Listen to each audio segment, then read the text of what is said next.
I am an optimist, and anyone who's known me for more than a minute knows it. And my stock answer, especially regarding forecasts predicting bad weather, is usually, it won't be that bad. And most of the time, I'm right. But having lived in South Florida before moving back to New Jersey, and weathering my fair share of hurricanes, including Andrew in '92 and Sandy in 2012, I've experienced firsthand what being prepared for a storm means. And while I hope you never have to experience a severe storm, it's always better to be safe than sorry. So for the purpose of this video, I'm going to assume that you've taken care of preparing your home and your family, but if not, the Red Cross has a really nice website outlining how to prepare for every emergency imaginable. So here is my list of tried and true tips to keep the stress of my and your canine family members at a minimum. Now, feel free to adapt this list to other species of pets that you have in your home. My first tip is to have a pet survival kit packed and ready. And pretty much that includes 2 weeks of food and medication, a manual can opener if your dog eats canned food, leashes, collars, and tags, food and water dishes, toys and blankets, cleaning supplies like paper towels, disinfectant, and pickup bags, crate or travel carrier. Now, this is a sticking point. If your dog isn't used to staying in one, start slowly training them now to accept it, because some evacuation shelters require dogs to be crated, and having the ability to use a crate at a hotel or a friend and relative's house will give your dog a sense of security. I also want you to have a laminated picture of your dog to prove ownership and to post if they get lost, a copy of current vet and vaccination records, tags, and microchip info. Also, a list of emergency phone numbers, your vet, local animal shelters, and places that will house dogs in an emergency, and of course, friends and relatives. Now, as far as storage goes, be sure to keep the items that can be damaged if wet in waterproof containers. Now, before a weather event threatens, research which hotels in and out of your area will accept pets. Keep that information in your pet survival kit. The Automobile Club of America actually publishes a book for members only that lists hotels and motels that will accept dogs. Also, make sure your dog has at least the basic obedience command. A solid come when called, stay, and heel on leash command are essential for keeping your dog safe at any time, but especially while traveling and in unfamiliar circumstances. Now is actually the best time to teach your dog that it's fun to travel and visit strange new places. A dog that's used to adventures will be far less stressed than one who never leaves his home or yard except for the yearly vet visit.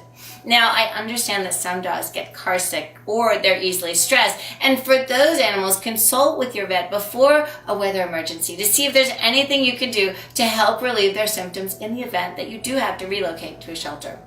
Also, create an alternate potty area for puppies and dogs who don't appreciate, torrential rain, strong winds, or even snow. And you know who I'm talking about. The puppies, the older dogs, the small dogs, dogs who just don't love the cold, like my little rat terrier, Jilly. Now, before a storm hits my area, if I know I'm not evacuating, I teach my dogs to go to the bathroom in a special area in the garage. So what I've done with my students is I've taught them to get a construction trash bag and duct tape it to the floor of their garage. Now, if you don't have a garage, don't worry. Use a covered area on your front or back porch. Then they throw some mulch or cedar chips on it, or they go the wee-wee pad route, and voila, they have a spot for their dog to potty.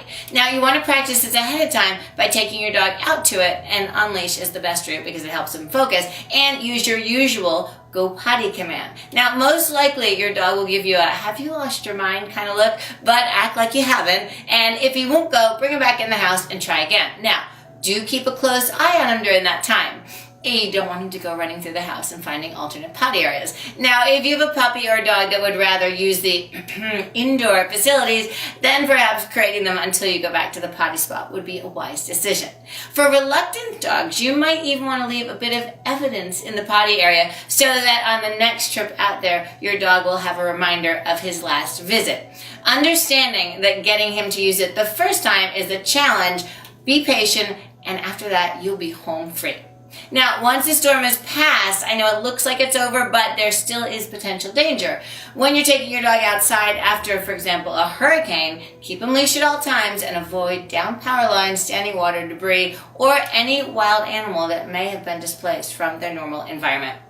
Now, you might not be in a storm area at all, but you want to know how to help after the storm. Well, so many animals end up abandoned, endangered, and separated from their families due to severe weather. And if you're feeling the same way I do when you hear the news and see the pictures and videos of the aftermath, here's a few ways you can help. The first one is donate money to shelters and rescue groups.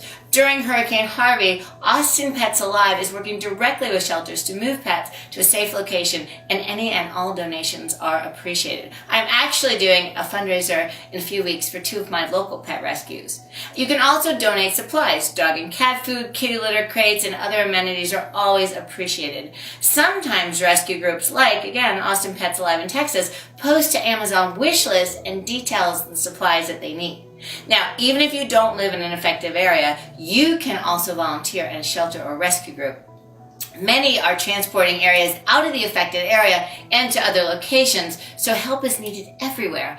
And volunteering and donating anything you can to a shelter or rescue group is always a good idea.